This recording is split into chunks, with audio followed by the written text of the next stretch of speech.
আজ বানিয়ে ফেলেছিলাম একটু চিকেন স্টু। চিকেন স্টু বানানোর জন্য আমি নিয়েছি আলু, পেঁয়াজ, টমেটো, পনির, গাজর আর ক্যাপসিকাম। সমস্ত উপকরণ আমি আগে থেকে কেটে নিয়েছিলাম। এখন কড়াইয়ের মধ্যে এক টুকরো বাটার দিয়ে তার মধ্যে গোটা গরম মশলা, তেজপাতা, শুকনো লঙ্কা ফোড়ন দিয়ে মোটা করে কাটা পেঁয়াজ, আদা রসুনের পেস্ট ভালো করে নেড়ে চেড়ে ওর মধ্যে দিয়ে দেবো চিকেনটাকে হালকা করে ভেজে নিয়ে তারপর ওর মধ্যে সমস্ত সবজি আর পনিরটা দিয়ে দেবো আর দিয়ে দেবো দুটো চেরা কাঁচা লঙ্কা। সমস্ত কিছু দিয়ে ভালো করে নেড়ে চেড়ে এটাকে আমি সুন্দর করে কষিয়ে তার মধ্যে আমি একটু গরম জল দিয়ে চাপা দিয়ে দেবো।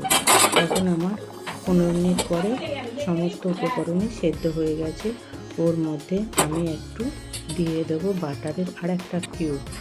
তারপরে ওটা নেড়ে চেড়ে ওর মধ্যে দিয়ে দেবো গোটা গরম মশলার গুঁড়ো। একটু আধ ভাঙা করে আমি দিয়েছি, আধ ভাঙা করে দিলে খেতে ভালো লাগে। কিছুক্ষণ চাপিয়ে দিয়ে রেখে দেবো। এখন আমার হয়ে গেছে।